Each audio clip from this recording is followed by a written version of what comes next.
Johnny Rawat साहेब हास्य सम्राट, जागतिक स्तरावरचे हास्य सम्राट आहे. एकदा जोरदार टाळ्या. सर खूप खूप धन्यवाद. आपली उपस्थिती आम्हा सर्वांना लाभलेली आहे. सरांमुळे आपली आगरी भाषा ही जगाच्या कानाकोपऱ्यापर्यंत पोहोचवण्याचं काम हे जॉनी सरांनी केलेलं आहे.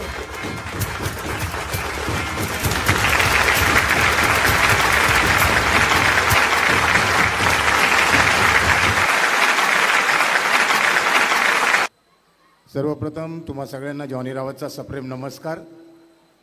सर्व बालकांचे, पालकांचे, गुरुजनांचे आणि आलेल्या मान्यवरांचे खूप खूप आभार, धन्यवाद. टीव्हीच्या प्रत्येक चॅनलवर मी येतो, तुम्हाला हसवतो. फक्त एकच चॅनल आहे ज्याच्यावर मी कधीच येत नाही, डिस्कवरी. बाकी सगळ्या चॅनलवर मी दिसतो. आणि आजकाल तर प्रत्येक चॅनलवर बायकांचे कार्यक्रम बघायला मिळतात. आधी मी पाहिलं माझ्या नवऱ्याची बायको, त्याच्यानंतर होम मिनिस्टर, आणि पुरुषांसाठी एकच कार्यक्रम असतो, क्राईम पेट्रोल. सगळे कार्यक्रम बायकांसाठी.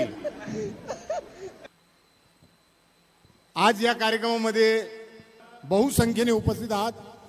पण एक काळ होता 4 वर्षापूर्वी, कुणी कुणाला भेटत नव्हतं, कुणी कुणाकडे जात नव्हता, कुणी कुणाच्या घरी जात नव्हता, कुणी कुणाला घरी बोलवत नव्हता.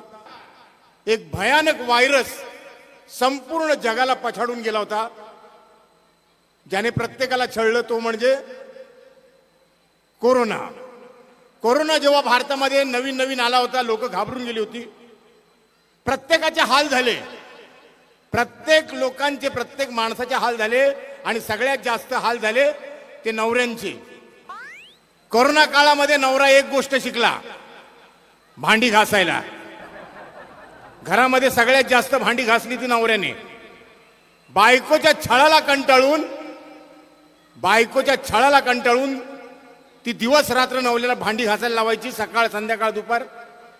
बायकोच्या छळाला कंटाळून नवऱ्याने सासऱ्याला फोन केला आणि बायकोबद्दल सांगितलं, ती त्याला भांडी घासायला लावते म्हणून. बायकोची तक्रार करत नवऱ्याने सासऱ्याला फोन केला. हॅलो सासरे बुवा.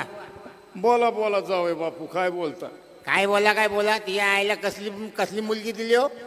का काय झालं? काय झालं त्या आईला भांडी घासायला लावते, सकाळ संध्याकाळ दुपार रात्र, दिवस रात्र मला भांडी घासायला लावते. तिला काहीतरी सांगा. सांग. काय सांगतो कधी सांगतो? माझी भांडी घासून झाली की सांगतो. कोरोना काळ फार भयानक होता आणि नवऱ्याला कामच नव्हतं, सगळे काम तो घरात करायचं बसून. कोरोना काळामध्ये नवऱ्याला एकच काम होतं, खुर्ची टाकून हॉलमध्ये बसायचा. सकाळपासून संध्याकाळपर्यंत खुर्ची टाकून हॉलमध्ये. बायको चक्रा मारायची बेडरूम मध्ये, हॉलमध्ये किचन मध्ये, नुसत्या चक्रा मारायची आणि नवऱ्याकडे बघून म्हणायची, मेला कधी जाईल हा रोग? नवऱ्याला कळायचं नाही कोणाला बोलती. पहिला लॉकडाऊन, दुसरा लॉकडाऊन, तिसरा लॉकडाऊन. असं वाटलं ज्येष्ठ नागरिक होऊनच आपण घरातनं बाहेर पडणार. आणि कोरोना काळामध्ये प्रत्येक माणूस एक वाक्य बोलायला शिकला होता. प्रत्येक माणूस डॉक्टर झाला होता. तुम्ही पण डॉक्टर झाले होते, मी पण झालो होतो. प्रत्येक जण प्रत्येकाला सल्ला द्यायचा, हे बघ काढा पी काढा, आलं टाक, मिरची टाक, मसाला टाक, घे घापाक दे ढापाक, काढा पी. आणि काही लोक तर म्हणायचे वाफ घे वाफ. एका म्हाताऱ्याने हाफ घेतली, कोरोनाला चढली.